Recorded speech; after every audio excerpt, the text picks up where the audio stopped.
My name is Brody McCarran. This is my dad, Chris. And this channel is going to be dedicated to the 2019-2020 Atlantic 10 basketball season. Me and my dad are going to be talking about some stuff today. We also might be featuring some guests in some other videos. College basketball is going to be great this year. And I think the A-10 is going to be just as exciting as some of the other conference, like it has been over the past few years. Totally agree. And you even think about some of the guys that are coming back. We were so lucky to see, not just at Davidson, but some of these other teams, a lot of their stud players. And then when you look down the lineup card, they were like freshmen and sophomores. So I agree, it's going to be nasty this year. A few disclaimers if you watch this channel. Number one, neither of us play basketball on a team, and even when we do play, we're not that good. He played a college sport, but it definitely wasn't basketball. Yeah, I take the court, and people can't even believe that I played a Division I sport. But that's cool. We both appreciate it. You love what this culture of going to college hoops games has done for us, correct? Definitely. Just the athleticism, the organization, the enthusiasm, super fired up. And that's why, I mean, when you decided to put this thing together, I completely supported it because it wasn't just, hey, I love Davidson hoops. Going to the different venues, watching the other teams, even when they weren't playing against the Cats, we had an appreciation as to what people put into this product. Number two, I am a middle school student. Yeah, and I'm gonna take over on this bullet point. This dude's got parents, you're looking at one of them. He's got a little sister, and he's in 8th grade.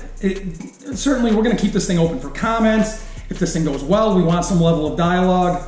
Don't be that chooch that thinks it's appropriate to swear or belittle a child. We're having a little bit of fun with this. Certainly there can be a difference of opinions, but if this is your way to show that you're a tough guy or the smartest guy in the room, you gotta look in the mirror and figure out where your life is going. Number three, I root for Davidson. I go to a ton of their games and appreciate all of their players. But I'm gonna try to keep things as neutral and fair as possible for you guys. And you've actually been pretty good about that. Like when we see another game or we watch another team play, if some dude's dominating and it doesn't have to happen to be wearing a red jersey, you've always been very, very good about that. So we'll keep that going here. This is our first time doing this. We're gonna treat this thing kind of like the first pancake. You know what I'm talking about? Kinda. I mean, you've made pancakes with me. How'd those first couple turn out? Kind of burnt, didn't really taste good. Yeah, the inside's all doughy, it's a train wreck. But every time you do one thereafter, it gets better. And that's how we're gonna treat this first video. I think the best way to start is something that every sports fan can identify with if they've ever turned on the television, and that is a 5 best list. When it comes to teams, players, anything like that, you can't turn on ESPN and not hear somebody talk about their 3 or 5 or 10 best. I think that's a really good place for us to start. Agreed?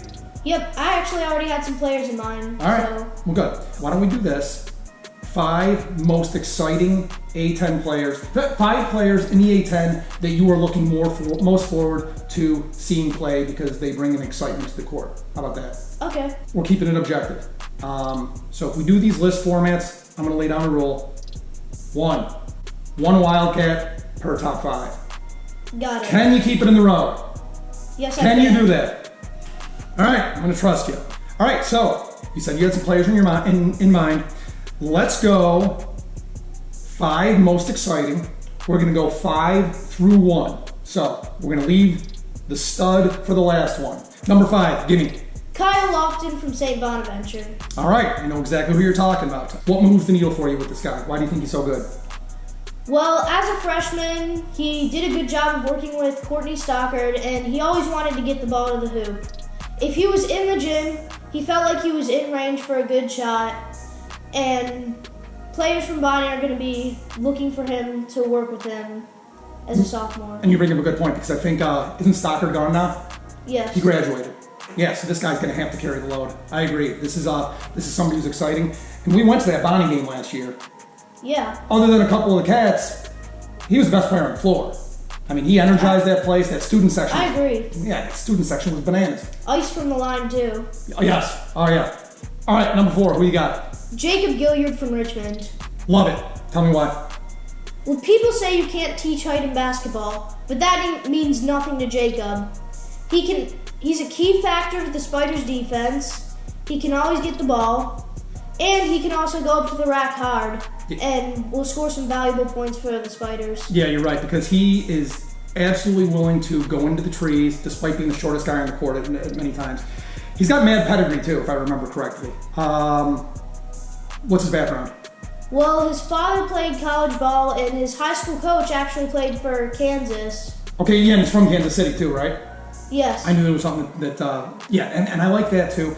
I like any kid who is willing to leave the comfort zone of being in his backyard and go to another program across the country and saying, hey, I'm going to make this place my home. Love that. All right, number 3, talk to me. Obi Toppin from Dayton. He is still in school. I thought Yes, he was going to leave, right? Yeah, we're lucky to get another look at this guy this year. Because he's really athletic, he's tall, so he's a good dunker, looks down at the rim, but he also runs the floor like a guy 6 inches shorter. Yeah, he was like a poor man's Giannis. I'm surprised he came back.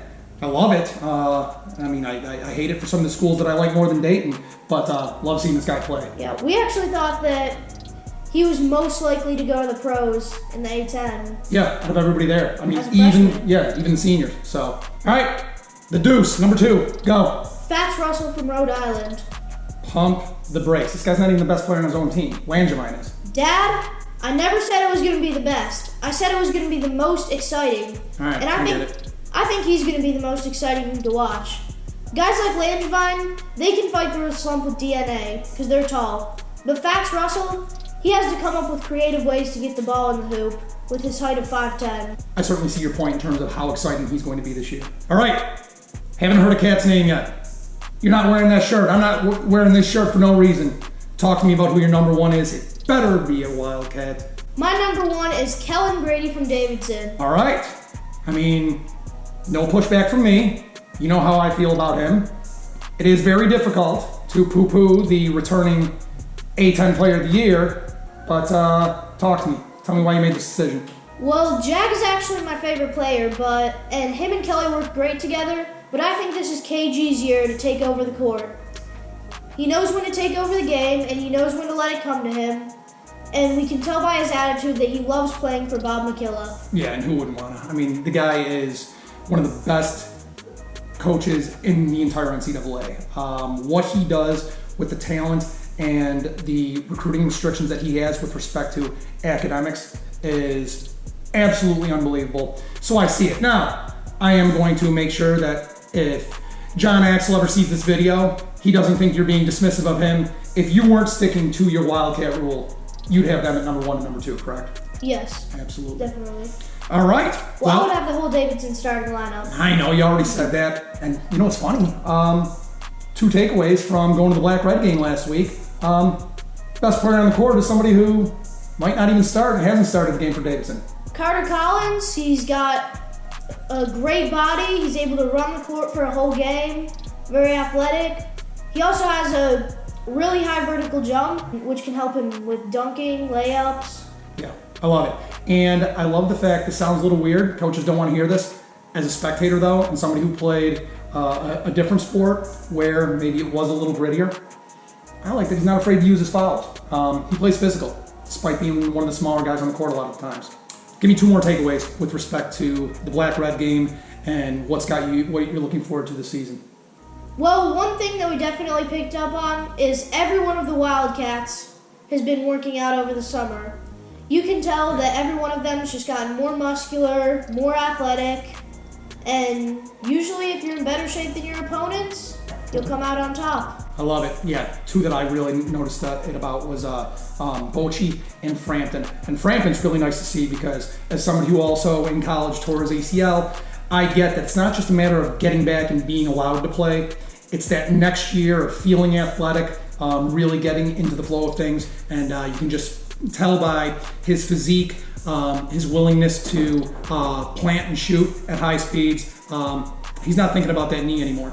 And Bochy, guy looks like a tight end right now. Yeah. He was a bone critter last year. I love seeing him coming off the bench. One more thing. So, you can't really tell much about someone when they're redshirting, they have an injury, and you don't really see them play. But Mike Jones, I think, is going to be a big contribution to the team this year. We only saw a little bit at the red and black game, but you could tell he was a good shooter from the three-point line, and he could take the ball up to the hoop if he wanted to. I love it. You heard this from us first. Yeah, I don't mind being on the front end of that. And you know what? I thought you were going to say that. I love it. because it's funny, the only Jones that I thought about last year was Bates, who still they're going to get counted on, but I really knew little about Mike Jones, so this will be interesting. All right, so remember the rules above and comment below. If you like this video, then hit me up with some suggestions about what I can do in other videos and some content that you'd like to see. Go Cats!